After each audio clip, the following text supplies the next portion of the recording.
To the call, Jim McNerney. Today we're talking about how to free yourself from emotional eating. A Google search of the phrase emotional eating during COVID-19 returned how many hits? A billion, it looks like, Jim. I It is believe it's clear that emotional eating is a concern for a very significant number of people during this unusual time. Please join us as health coach and positive psychology coach Jim McNerney explores the roots of emotional eating, why we turn to food under stress, and how to move through it, using a variety of tools and a framework that takes each person's bio-individuality into account. Jim will help us redefine our relationship with food and find freedom from emotional and compulsive eating. Jim McNerney is a fully certified in health coaching, wellness coaching, mind-body eating coaching, eating psychology coaching, positive psychology coaching, and happiness studies. He has certifications in nutrition and personal training. His primary area of focus is helping emotional eaters and binge eaters to transform their relationship with food. He has found that at the core, every meaningful health goal his clients pursue is ultimately about their desire to become happier, more personally fulfilled, and to have more energy and freedom to enjoy their lives to the fullest. He is an adjunct professor at Bay Path University. Welcome to the call, Jim McNerney. Am I saying your last name correctly? You're usually people throw a couple extra letters or syllables in there, but you said it's right. Well, I'm so glad. I'm going to take a moment and just mute everyone, which is what I usually do before. And then, Jim, you're going to have to unmute yourself. So hang on one second. And that'll just keep our recording nice and clear. So go ahead and unmute yourself. You're not unmute yet. I'll ask you to unmute. Do you see the mute button or you can't? There Okay. you go. Demutatized. Yeah. So Jim, tell me how you're affiliated with the Whole Being Institute. I'm affiliated with it's an interesting story. The Whole Being Institute used to do their certification in positive psychology at Kripalu up in the Berkshires. Kripalu is a yoga teacher training and other types of educational center. It's gigantic. If you've ever heard of Tanglewood, it's actually across the street up on a large hill. And I was there for a different course, can't even remember what it was. And in what's called the main hall at Kripalu, which is quite large. One night I was walking by, it was a Thursday night, and I heard all this energy and commotion, and I looked in and there was all sorts of people running around, and they had posters on the walls, and they had created all sorts of art. And as luck would have it, a woman walked out at that moment, and I said to her, "What's going on in there?" And she said, "We're graduating from the certification in positive psychology program, which is, I think it was about 10 or 11 months long. And this is our final night together." And so the next day, I asked her where it was from, and she said the Whole Being Institute. The next day, I Googled it and signed up for the next year. Had I not walked by that auditorium at that moment, chances are I never would have heard of the Whole Being Institute, and we wouldn't be talking right now. And to add just a teeny bit to it, at Kripalu that week, I had torn my Achilles tendon quite badly at the beginning of the week and was walking as little as possible. So what I was doing walking by that auditorium that night, I don't know. But I think it was more than just chance. Wow, that's a great story. I know some people are saying that they can't see your picture, you guys. That depends on whether you're in speaker view or gallery view. So if you put it on either speaker view or gallery view, you'll see Free Yourself from Emotional Eating, which is our PowerPoint, and you'll also see Jim. And if you have it in gallery view, you might see me. I don't know. So Jim, should we go ahead and get started? Certainly. Sounds good. All right. So free yourself from emotional eating. Take us away. What exactly is emotional eating? Emotional eating, it's actually difficult to fully define because everybody sees it a little bit differently. For our purposes, these 4 definitions here will do quite well. Eating for a purpose other than nourishment or satiation, using food as a coping mechanism for emotions that you don't want to feel, in order to feel better, self-soothe, numb yourself or to fill a void, or to feel some sense of control. And the sense of control is a little different, and we can come back to that later in the call. Go ahead. These are the main common ways that I would describe emotional eating. Great. And is there such a thing as healthy emotional eating? Absolutely. I'm going to bring up a slide now. These are the 5 elements of SPIRE. And SPIRE is what whole being, hence the Whole Being Institute, is built around. These 5 elements, spiritual, physical, intellectual, relational, and emotional, make up our whole being. And we can eat emotionally in very healthy ways related to a lot of these. Like, let's say you go to a spiritual practice and they have a meal. I remember going on an organized 100-mile bike ride up through the Berkshires in Mass. And after it was a grueling ride. And after it, we had this enormous feast. So think about this. We had the physical element, the relational element, because we were all together celebrating what we had just done. So there's 3 of the elements right there. And the spirituality figures in too, because we were out in nature all day. And it was a very healthy emotional eating practice. So think of birthday parties, wedding receptions, that's all very healthy emotional eating. Jim, I'm going to ask you to move a little bit closer to the microphone. Is that possible? Yeah, and let's just see if, because we're getting some feedback from the folks in the chat that it's a little bit harder, the sound is going in and out. And that could be just because you're a little far from the microphone. Okay, I'm pretty close. Okay. Let's just see if that's better. And then this is really interesting. So you actually use the 5 elements of SPIRE to define or to sort of describe a healthy emotional eating. I love that. How does emotional hunger differ from physical hunger? Emotional hunger, well, it's bio-individual, meaning everybody is somewhat different. On the left-hand side here, though, you will see some common traits about emotional hunger. It typically starts very suddenly. It's churning within the brain, but when we begin to feel it, sounds like it comes out, feels like it comes out of nowhere. It feels like you have to eat right now. You want that instant gratification. And it's usually for very specific foods or food combinations. And these are typically really high in sugar, fat, and salt. And there's reasons for that. Think of the comfort foods or the junk foods that we buy. A lot of those are used for emotional eating. It's often also accompanied by feelings of guilt, shame, or powerlessness. People feel like they give in, and a lot of times a person will battle with themselves before they'll actually follow through and emotionally eat. If you think about regular physical hunger, we typically don't do that. It's time to eat, we're hungry to eat, rather than have this internal battle about I shouldn't, I'll do it this one last time and then I'll never do it again, which is another very common thing where a person will repeatedly lie to themselves saying, I'm going to do it this one last time as pretty much a going away gift to myself, and then I'll never emotionally eat again.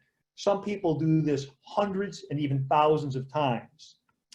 Emotional eating is always in response to the mind. The mind is thinking about what is emotionally tugging at the person and coming up with what it considers a reasonable way to get away from that.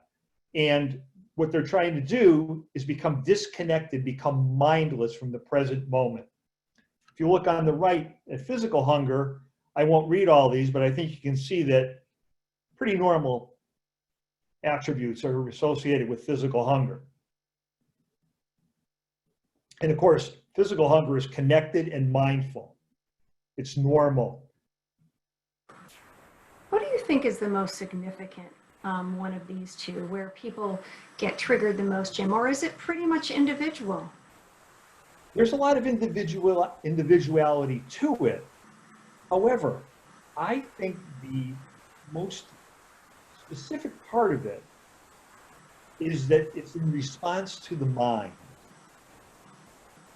The desire to get away from the thoughts and the feelings that are accompanying the trigger to emotional eating. And actually, further in the slides, I'm going to delve into that in real detail. Great. Okay. So let me see. Was there another question that you wanted me to ask? I think. Well, Let's that's look okay. I here. can continue for now. Can you give us a couple of examples of emotional eating being triggered? Or Sure. let's go through the common signs of emotional eating. Okay. And I'll add a few into this from coaching clients I've had. And I'll just give a disclaimer. Anything I share about a coaching client is not just one person. It's usually from quite some time ago, and it's not a person who is in this area. So it's normally 4 or 5 different people had something very similar, so it protects their identity. And I'll give you some examples as I go through this. Eating alone or eating in secret, eating foods that you wouldn't eat around others, and hiding packaging. Now they fit together quite nicely. And I've had several clients who would eat in, say, the bathroom, or would go out and eat in their, drive around in their car and eat, or would go out to go shopping and really go out to go eating. And the reason was they wanted to eat foods that they would not eat around their family or their significant other. If they did eat at home, for example, in the bathroom, then they've got to sneak the packaging out if it's a food they bought somewhere, and hide that, get it out of the home so it won't be seen by anybody that this somehow came out of nowhere. And then we come down to the feelings of sadness, anxiety, guilt, shame, worry, and powerlessness. And that is related to what I mentioned earlier, that a person has this internal battle a lot of times before they actually will give in and emotionally eat. They're fighting it. And I'll come to this in more detail later. However, when you fight it, you actually increase the strength of the drive to emotionally eat. It tears down the willpower over time. And when you do finally give in, you're more likely to eat even more than you would have if you had just eaten right out of the gate when you felt the urge to emotionally eat. The digestion issues, difficulty sleeping, and weight fluctuation. The digestion and difficulty sleeping are usually from eating spicy, fatty, sugary foods at night and then laying down and trying to go to sleep, and your body just can't digest all of that. And weight fluctuation comes into play if a person goes through a spell where they eat emotionally a great deal in a short period of time, say a few days, a week, or a month or so. Which is kind of what we're in COVID, right? Very much so. Actually, I was on a yoga class that was a distance learning like this, except we could see the instructor and follow along. And prior to it, now this had to be 5 or 6 weeks ago, we weren't even as far in as we are now. One of the women on the call said she had gained 30 pounds at that point. And then I was with some family friends at my sister's house, and one of the people there had gained 20 at that point. So there's a lot of people who are emotionally eating now many times in a short period of time. Where does boredom factor into this, Jim? We had a question in the chat for, what about eating out of boredom? Boredom, I'm going to go ahead now so that you can actually see this. And boredom would come under the emotional eating loop. So let me start by showing you the habit loop that Charles Duhigg in his book, I can't remember the title now, actually. I've got it on my slide here, on my, The Power of Habit. The Power of Habit, we have a cue, which triggers a routine and we receive a reward. And I put up here, it's Saturday morning, you do your laundry, you end up with clean clothes. To go to the right-hand side, let's substitute boredom for the example I do have. So the cue would be, you're sitting around with nothing to do. The emotion is boredom, and the behavior that would come into play if a person's an emotional eater would be, say, eating a box of chocolates, eating a pizza, whatever it might be, that is one of their favorite emotional eating foods. And most people do have their own go-to foods. And they're usually, again, sugary, fatty, and salty. Now, looking at this example here, and this actually came from something I was reading, The Emotional Eating Loop. This is a true story. This is not a client of mine, but a woman noticed that every time she called her brother, and it was always a very difficult conversation, she felt very anxious before it. And she noticed that she was eating a load of cookies before and during the calls. So she had the cue, which was calling her brother, the emotion, which was anxiety, and the behavior, eating the cookies. It seems so simple, but it actually is quite profound, isn't it? If we can break it down in this way. It's actually very profound. And I'm going to go now into how the central nervous system, well, actually the autonomic nervous system, functions in causing the emotional eating once we've developed the habit. The parasympathetic nervous system is our calm and relaxed nervous system. The stress response is off, digestion is fully on. The sympathetic nervous system, by contrast, is the fight or flight mode. The stress response is on and digestion is off. So let's create an example here. The sympathetic nervous system, which comes from the reptilian part of the brain, if you think about a tiger jumps out of the bushes, the fight or flight mode kicks into gear because you either have to run really fast or you're going to be lunch. So that you get away, and then over time, very soon after that, the sympathetic nervous system relaxes again and you move back into parasympathetic dominance. The cortisol, which is the hormone that was released into your blood system when the tiger popped out of the bushes, dissipates and you're calm again.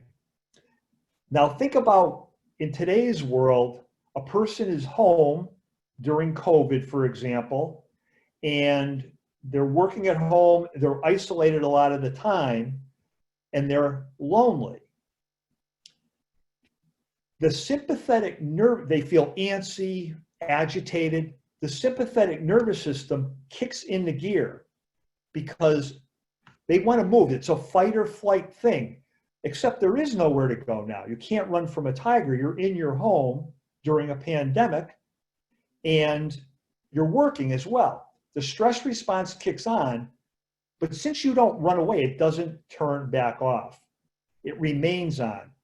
So it's a very uncomfortable feeling.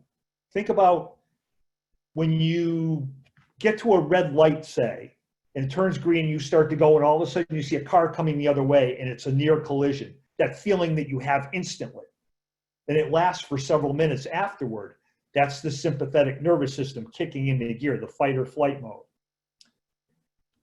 When you're at home and there's not going to be an end to that accident because you're in your home, like I say, you have to come up with some other way to dissipate it. It will just continue to increase and make you feel increasingly uncomfortable. If you're an emotional eater, the brain will say, what do I do when I feel this way and I don't want to, when I want to get back to parasympathetic dominance? I eat. And then it will make that thought conscious in your mind, and you'll now have this loop begin of you want to eat, you want to eat, you want to eat now. You think of your favorite foods. Your brain knows that that will move you back into parasympathetic dominance. And the reason it will do that is that when you eat the sugary, fatty foods, I'm going to change the page here on my, the sugar actually gives your body an energy rush. It's very pleasant. You feel good. The fat satiates you. And beyond that, even more importantly, what the sugar does is it causes your brain to release a large amount of dopamine, which is a neurotransmitter, often considered or talked about as the feel-good neurotransmitter. So now you can relax. Now you feel good. And that's why emotional eating is such a powerful thing to break once it begins for us, because it does provide relief very quickly and very well.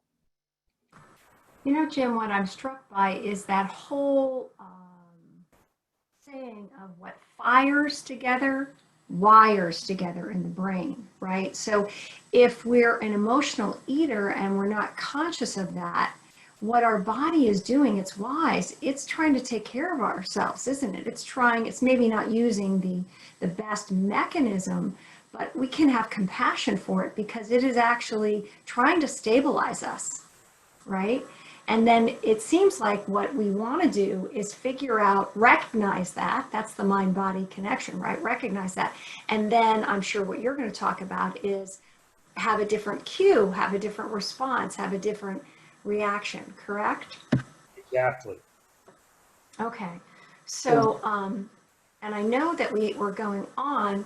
Are there ways to weaken or stop the urges to emotionally eat right when they strike? So when we sort of, can we recognize that cue as like, oh, I'm under stress, or to use your example, I'm calling my brother and I can feel that sensation. What can I do? In the moment, you can, anything on this page, and this is just 7 examples out of countless examples I could have come up with.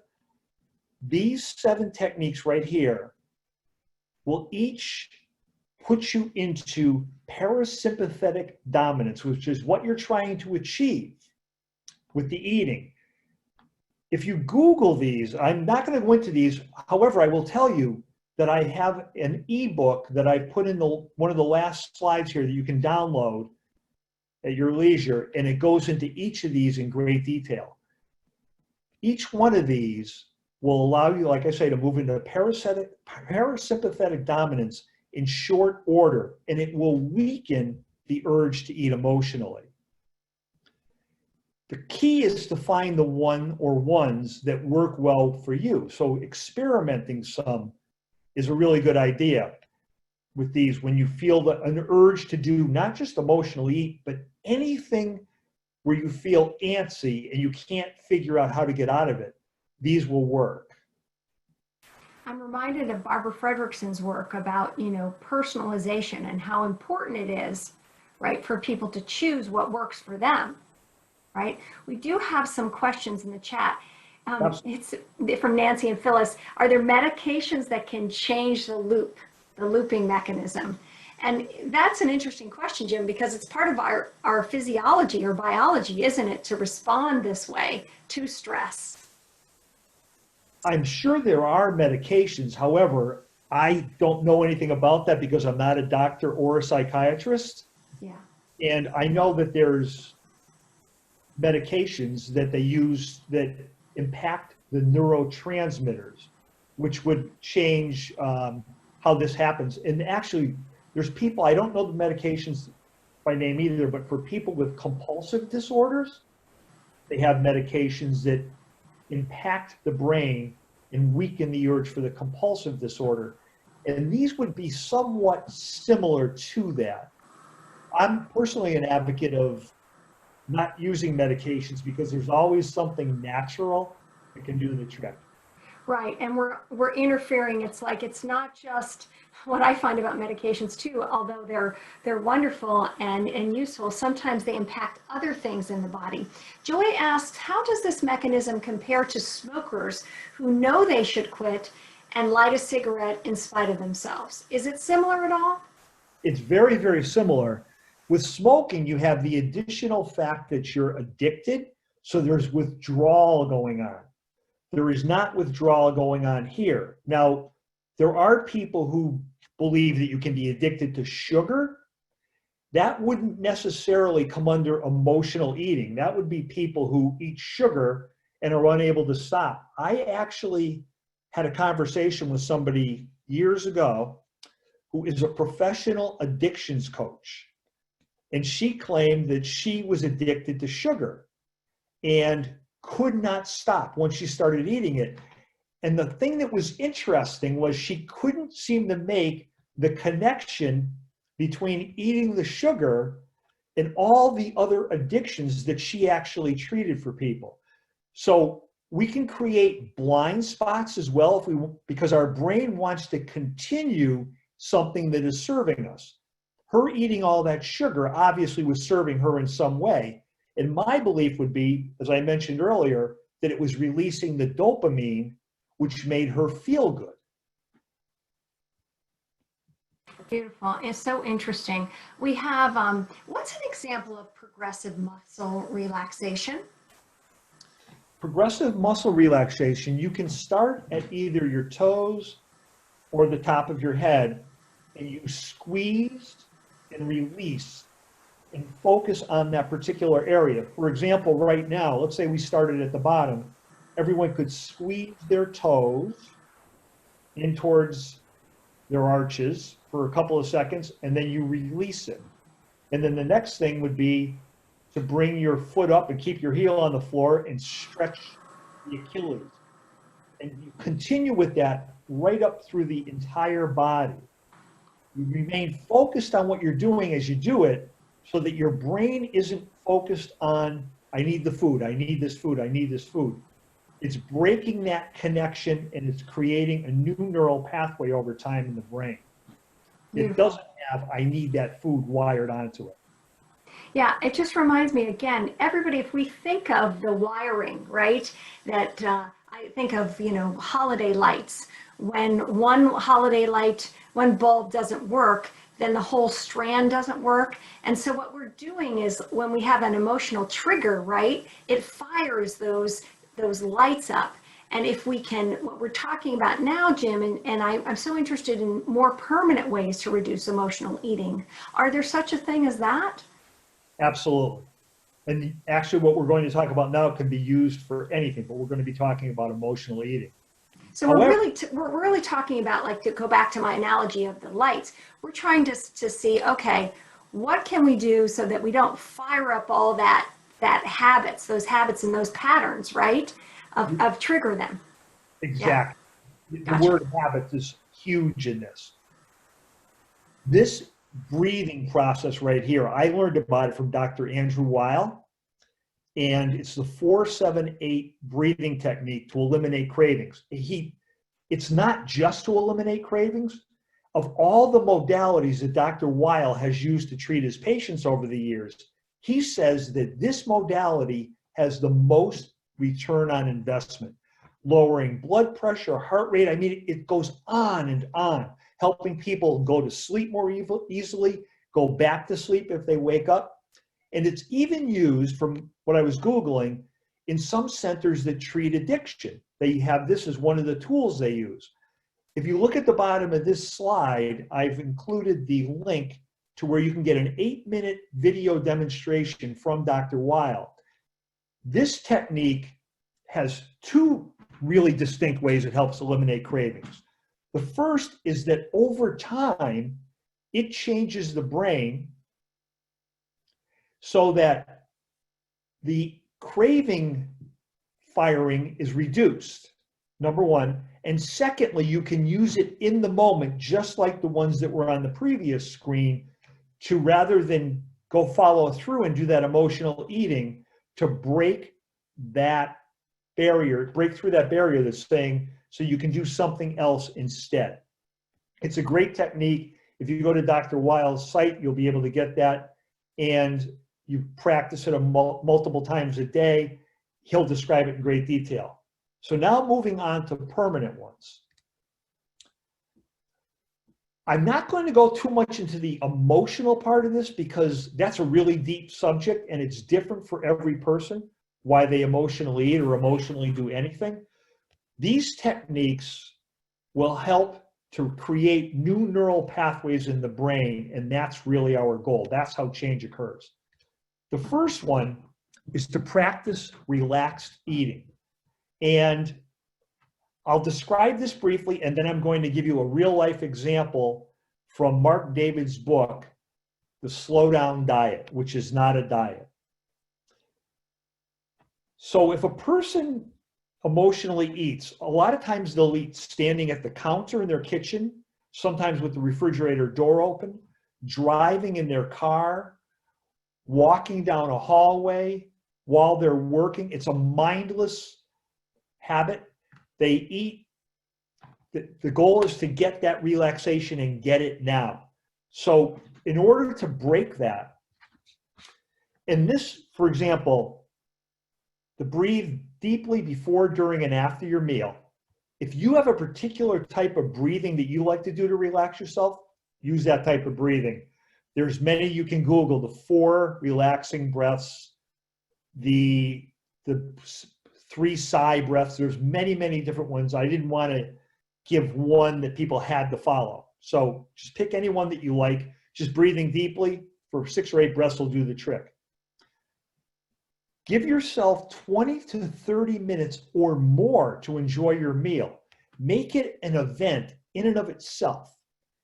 And I worked in the IT world for many years, and I saw so many people who ate while they worked. And we're going to come back to this in just a second. They don't end up fully digesting their food, so they get hungry again more quickly. And that's a bonus to this training. Sit in a comfortable position with your feet flat on the floor so that the body opens up. Don't engage with any electronic devices, do any reading or any form of work. Again, make it about eating. If you want to turn on some nice music or sit by a window where you can look out at nature, fantastic. Light a candle, maybe have a conversation with somebody else about some relaxed topic, and then put down your utensils between each bite and chew slowly. Savor your food. Even if you were eating something like M&Ms, if that was one of your binge foods, peanut M&Ms, you can do a mini one of these that might only last 3 or 4 or 5 minutes. But the same techniques can apply. We're looking to change the brain. Now, I'll tell you this quick story that came from Mark David.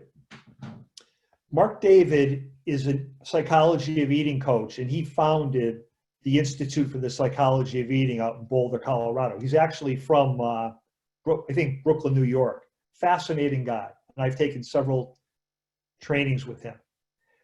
He tells the story of a Chinese medicine doctor named Chen, who called him one day and said, "I'm in great health, but I have these digestive issues, and they're really getting out of hand. And I thought I'd talk to you and see what I might be able to do. Before we even start, I want to let you know that I'm not willing to cook. I'm not willing to pack a lunch. I'm not willing to change hardly any of my habits, and I will not give up my love of McDonald's."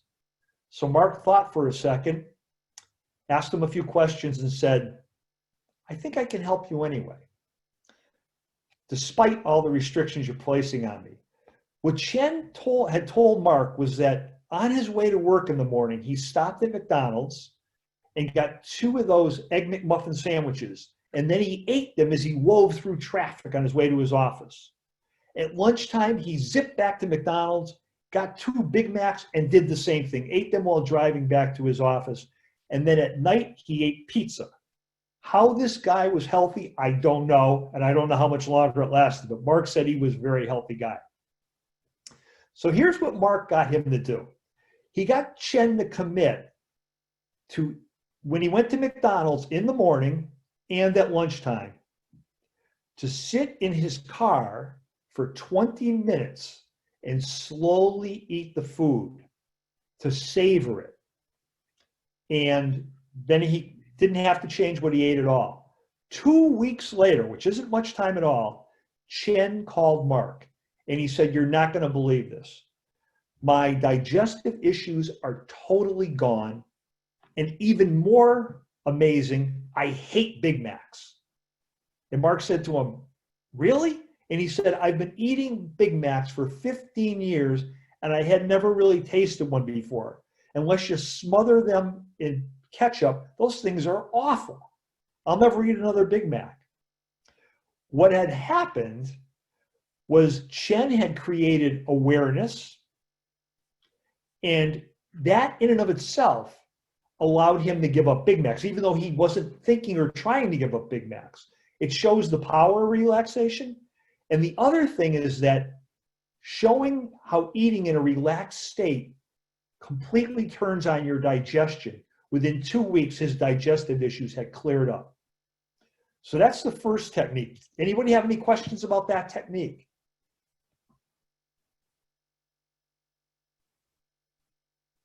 Sorry. Yes, there was a question about Mark's last name. Was it Mark Davis? His last name is David, D-A-V-I-D. Okay. And I actually have a slide at the end with the book on it, because it's the book that I highly, highly recommend of any book out there for this type of work. Great. Okay, so that'll be a slide at the very end of the presentation. And then, if we could go back a bit, they were just curious about why chewing gum was first on your list. Was that just arbitrary, or is there? Because it's so simple. When I was creating my ebook, and I Googled ways to become relaxed, I wanted to get some that were really, really simple, because remember now, some of those techniques, for example, the dancing, depending on where you work, might not go over so well.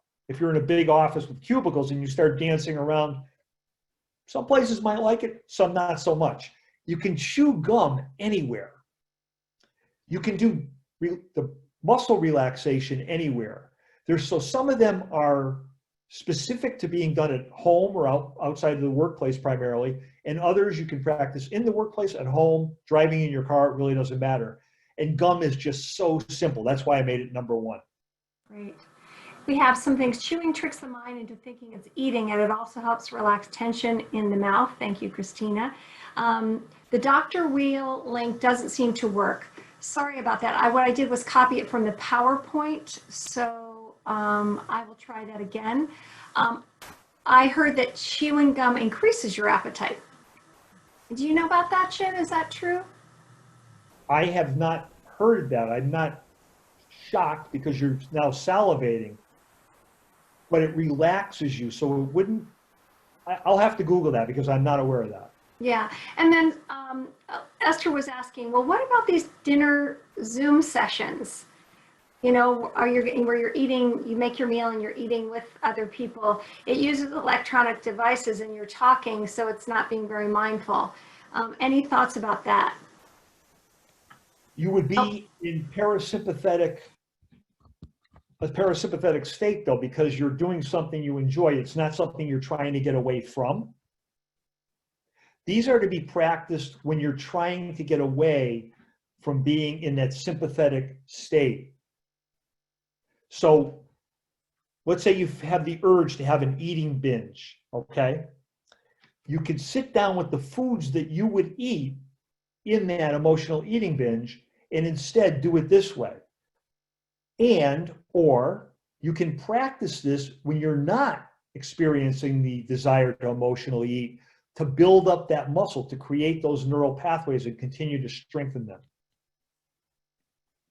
Does that answer the question? Yes, I think so. And also, I just think it reminds me, we both work in fitness, how continuous it has to be, right? It's like we have a choice to eat. I was working with an intuitive eating nutritionist, and she was talking about every time we eat, it's a learning experience. We get to learn more about ourselves. We get to learn more about our preferences. We get to learn more about like our choices. Are we choosing and what is about? And if we just stay curious to bring in the strengths, one of the strengths that can help us and stay curious, instead of going into the shame cycle and that kind of thing, it can really help us, can't it, Jim?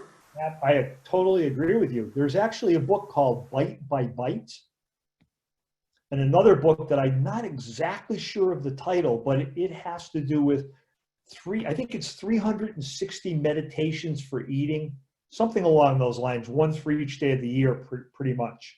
And they're about exactly what you're talking about, being in the moment. For example, bite by bite. When people eat emotionally, a lot of times they'll look down and, oh my God, my food's gone. Where did it go? It's like, have you ever heard somebody say they drove to work and don't even remember the ride because Yeah. their mind was elsewhere? Well, that's what happens a lot of time with emotional eating. And I also think it's interesting. A dear friend of mine, when she was pregnant, she was craving a beer. And she, of course, knew that she couldn't have that beer. But then she sort of asked herself, well, what is it that's in beer? And she realized there was quite a lot of vitamins and, B vitamins in particular. And what else has B vitamins? And she said, well, I can have something that is healthier for me. But it took that moment to pause to say, what is my body needing in this moment? And in emotional eating, it's what is my heart maybe needing in this moment? Is there any correlation there, Jim? I think you're spot on.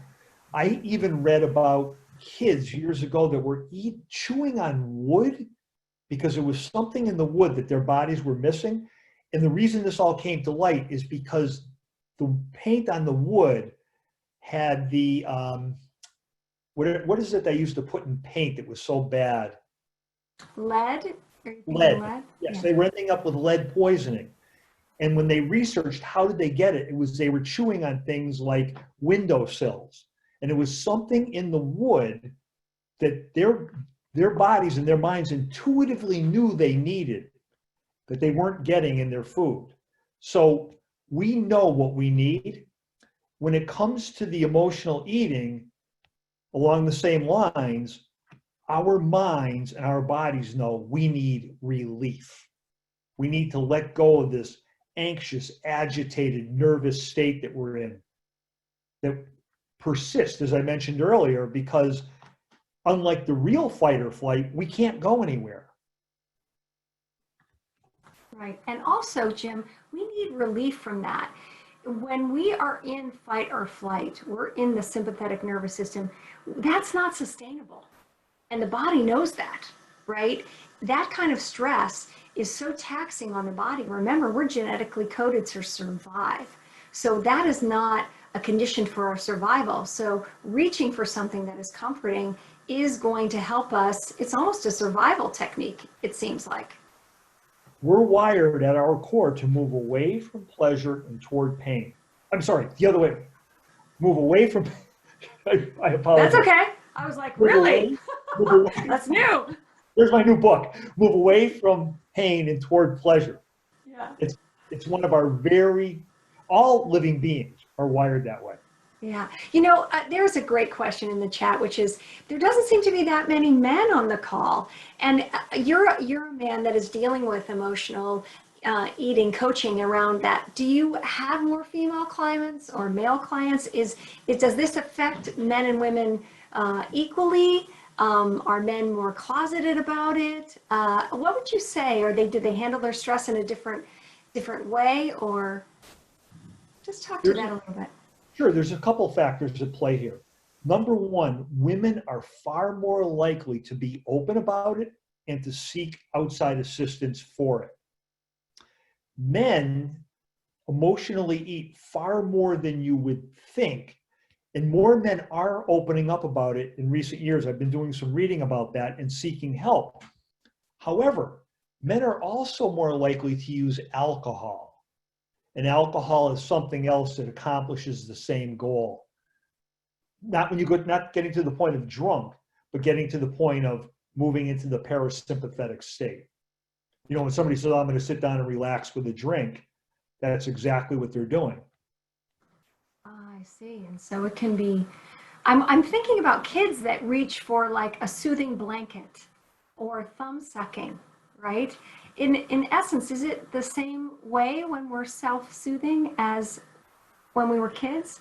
Is that food becomes like that? It's a self-soothing mechanism? Soothing is an excellent word to describe it. We are, again, trying to move toward comfort. That's why they call them comfort foods. And emotional eating is not totally an adult version, but it's a very acceptable adult version of a way to move from the sympathetic to the parasympathetic state. And using a blanket at home might be fine for an adult, but out and about, probably not so much. Very true. Is there a correlation at all with mindlessness and multitasking? In other words, if I'm trying to do a lot of different things, multitasking, am I going to be more likely to mindlessly eat as well? First of all, I was listening to NPR a couple of years ago, and they had an extended piece on there. And I think it's Chandra Vedanta, the hidden brain person, if anybody's familiar with him. And it was about that they, through research, they determined it's not actually possible to multitask. The brain has to go back and forth at really rapid speed. And you think you're multitasking, but ultimately you're slowing yourself down because you have to keep big focusing on this, then this, then this, then back and forth. If you're eating within that too, eating is definitely going to be mindless because unlike this practice right here, which relaxes you, it's putting you in a stressed state.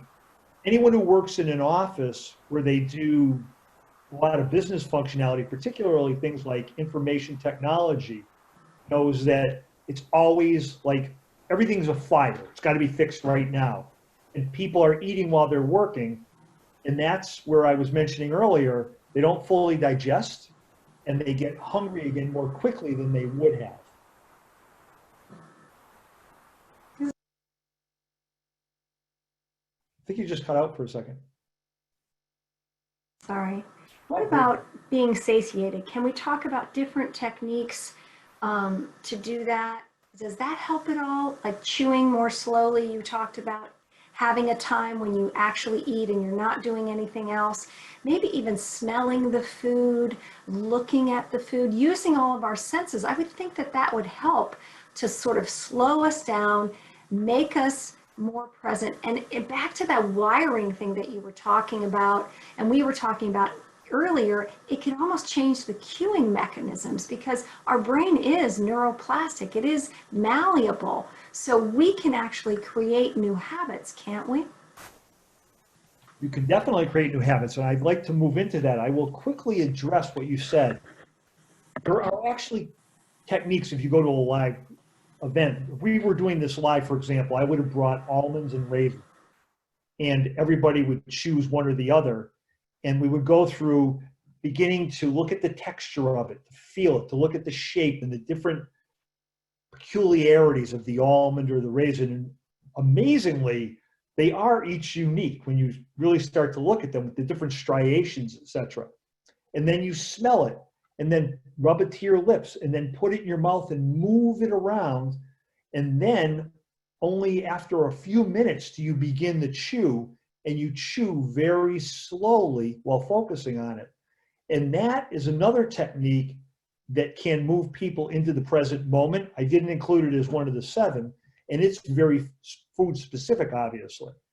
Now, getting to the neuroplasticity, how much time do we have left? Because I'm trying to figure. Well, we have a few more slides. We have about 10 minutes. Okay. So the next technique that I was going to go through has to do with the emotional eating EATs, which are your emotion and your actions and your thoughts. I don't think we'll have time to do everything, so I'll move on to the neuroplasticity because that's the real key to all of this. With the EATs, what I was going to do is go through the power of story, where you create empowering stories and let go of disempowering stories. And I'll just quickly show you one here. And of course, you'll have the PowerPoints. So reframing eating stories. A disempowering story would be, I'm dying for a piece of chocolate. Chocolate is bad.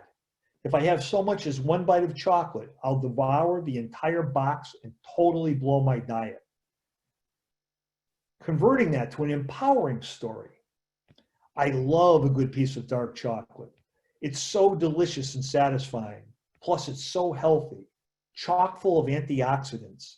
I enjoy a piece with lunch every day. And I had then created a practice here that takes into account the action, the emotion, and the thought, which are the EATs. Looking at the time, I will move beyond this, but again, it'll be in the PowerPoint. So moving on to neuroplasticity, our brains are amazing.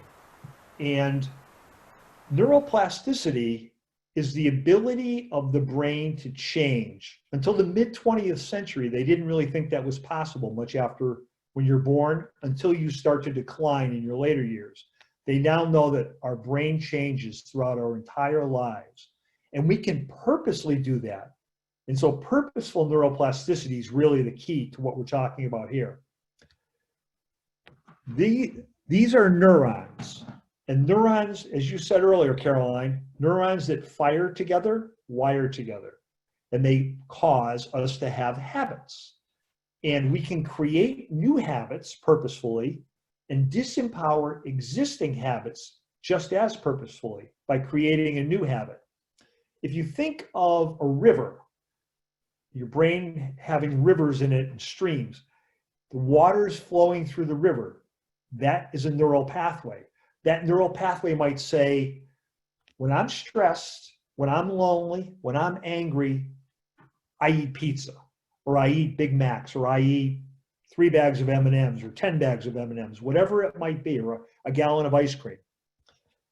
So we can create a new neural pathway that over time takes more and more of that water from the existing neural pathway and redirects it into a new, what initially would be a stream, and over time can be a new raging river that does, and the word raging is probably not the best to use there, a new, very large river, which has us take a different path than emotionally eating. As you divert the water, you disempower and dry up the existing neural pathway and move that water into the new one. A neural pathway, once created, it will always be there in the brain, but it can become so weak that you don't even ever think of it. This can take quite a long time. As a person is changing, and I work with binge eaters too a lot, as a person is changing from binge eating to not being a binge eater, that thought to binge eat, they come home and they get some bad news. And the first thought that goes through their mind is, I got to binge eat. I've got to get a pizza or whatever it might be. Over time, that thought will still pop up, but the drive to act on it weakens considerably and more and more and more over time, to the point where there'll come a day where that thought will not even pop up. So here we have an example of an unhealthy habit and a healthy habit. Now, the unhealthy habit, the water would flow just as rapidly as the healthy habit. But what I wanted to do was really contrast them. So the unhealthy habit is not serving us. Let's call it emotional eating in this case. We replace that with a habit of, when you're stressed, doing meditation, doing yoga, going to the gym. These are just examples. Taking a walk, listening to music. Whatever a person chooses. Remember, it's all bio-individual. It has to be a good fit for you. And as you continue to do that, what will happen is the new neural pathway will deepen and widen. And it will continue to do so until it's called a fortified habit. You don't even have to think about it anymore. Think of brushing your teeth. We all do that without giving it a thought, morning and night typically. And it's probably the most fortified habit. However, if you remember back when you were a little kid, your parents would say to you, now, don't forget to brush your teeth before you go to bed. Or they'd have something, don't forget to brush your teeth before you leave for school. They were building that fortified habit for you over time. In this case, you're building it yourself. So instead, you pick out what you want to do instead of emotional eating, and then you direct yourself to do that whenever the urge to emotionally eat rises. And over time, you'll deepen that neural pathway and make it your go-to habit and get rid of the other one. as you're developing it, even if you don't have success, you will still begin to build the neural pathway. So let's say you decide, I'm going to go take a walk instead of eat. And you go out and take the walk, and then you come home and you eat the food anyway and have the emotional eating. You've still started to build that neural pathway. You have not failed. It's a process. There are going to be stops and starts. You are going to scrape your knees going through this process at different times. It's like going to the gym and building your muscles. The more you do it, the more you'll create that neural pathway and build it up and strengthen it and weaken the other one. And that will lead to more happiness, more relaxation, just like this frog laying on the lily pad, not a care in the world. I love that image. It's so nice. And Jim, did you have a concluding slide? I know you have some information. There's my a link to my website where you can download that book right there, and it'll explain the 7 different techniques that I showed on that one screen earlier that I didn't go into detail in. And it goes into great detail. For example, when the person asked about the progressive muscle relaxation, I think that goes on for a full page explaining exactly how to do it. And that's free. Feel free to take it. If you have any comments or questions on it, you can feel free to email me about it. And then the book, this is Mark David's book, The Slow Down Diet. And this is the book that I would highly recommend to anybody who does something like emotionally eat or keeps yo-yo dieting or chronically dieting and would like to do something other than either continual emotionally eating or continue to diet in diets that don't work. This is not a diet, even though it has the word diet in the name. It is an 8-week course to transform your relationship with food and eating. Wow. Jim, I could talk to you forever. This is such an important topic, and I really appreciate your insight. We did have one last question, and then I wanted to remind everybody that tonight I'm having the pleasure of introducing and interviewing a neuro-ophthalmologist who's going to be talking about the impact of Zoom and blue light, and specifically, that's always a tricky word for me to say, specifically on our eyes. We're all on computers and on devices much more.